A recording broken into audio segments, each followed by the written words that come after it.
You know that moment. She says, "I'm fine," and the room goes strangely quiet.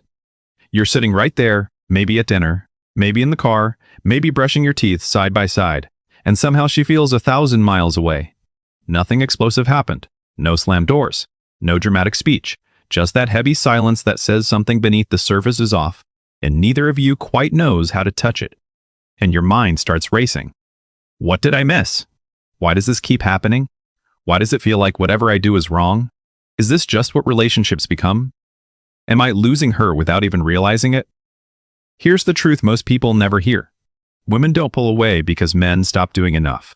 They pull away because something in the connection stops feeling emotionally safe. That's the part nobody explains. And no, you're not failing at love. This is not proof you chose the wrong person. Every couple that has ever deeply loved each other has stood in this exact place. By the end of this video, you're going to understand the 7 unspoken things women crave most from men, why they matter so much to her nervous system, and how small shifts in the way you show up can make her feel close to you again. Let's get into it. Most couples believe love survives on effort alone, but the real truth is love survives on emotional safety.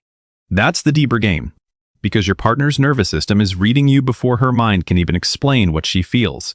She notices your tone, your face, your presence, whether you turn toward her or stay half gone.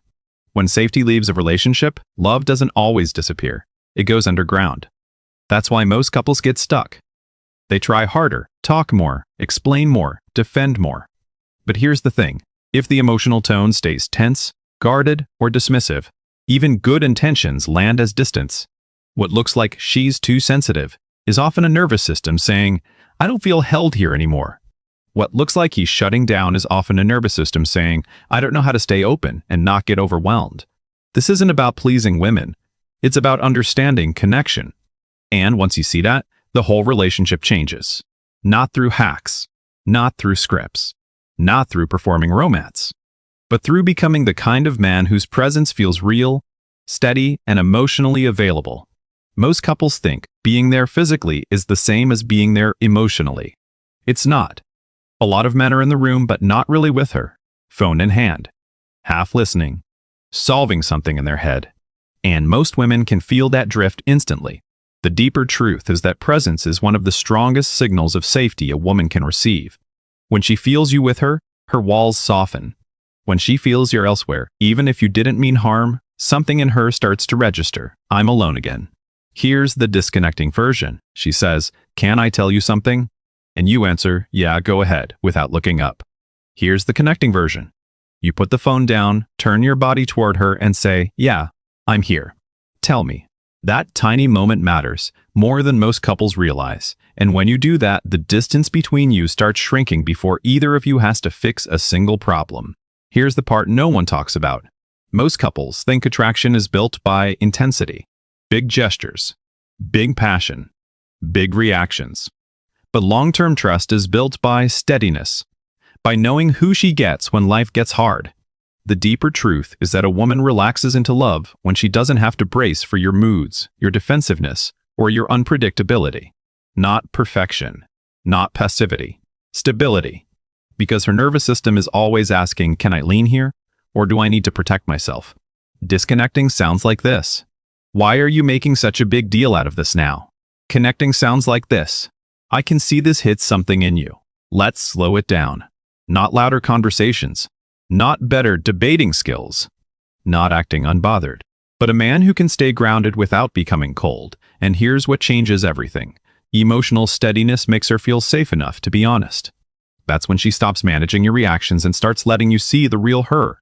Most people in relationships assume being understood means agreeing. It doesn't. That's where so many cycles begin. She shares pain, you explain your intention, and suddenly she feels even more alone because what she needed was not correction. It was contact. The deeper truth is that women often crave emotional understanding more than immediate solutions. Because when she feels understood, her body hears, "I matter. My inner world is not too much. I don't have to fight to be felt." The disconnecting version. "That's not what I meant though." The connecting version. "I get why that hurt. Even if I didn't mean it that way, I can see how it landed. Bro, that sentence is gold." Because her brain is quietly registering, "He actually heard me this time." This isn't a communication hack. This is what emotionally mature love looks like. And that's the shift that turns conflict from a courtroom into a place where repair can actually happen. This is where it gets really interesting. Most couples wait for big moments to prove love. Anniversary dinners, vacations, surprise gifts.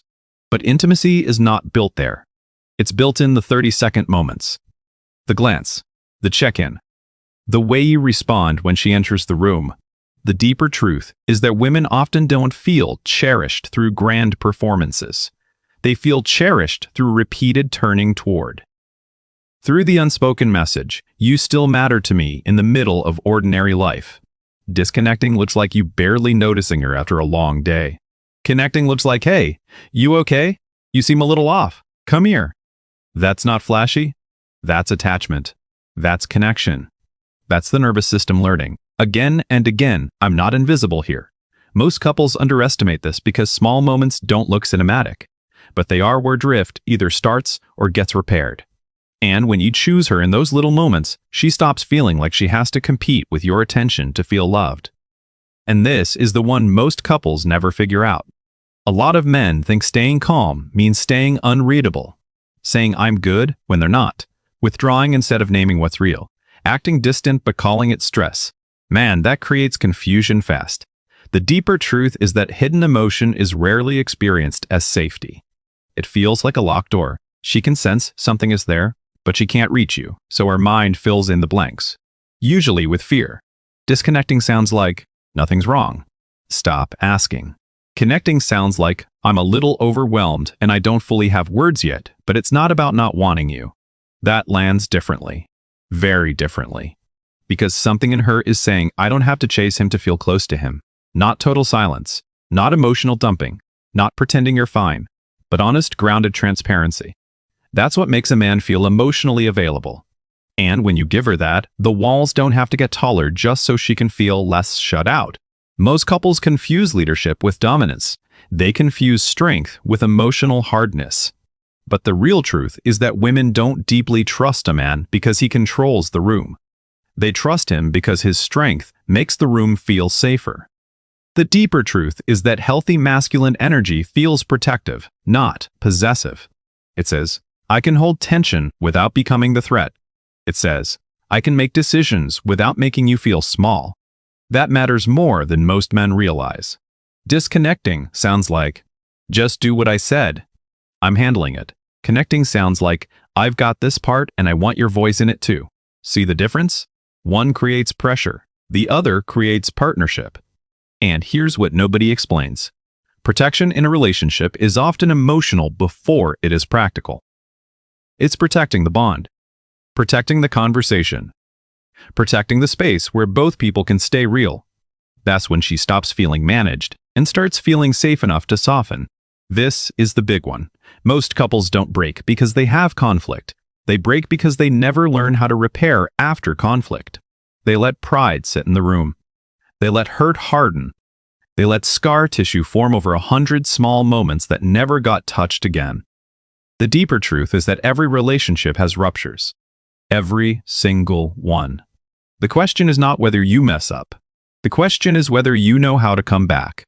Whether you can say, that wasn't okay, let me try again. Whether you can stay long enough for the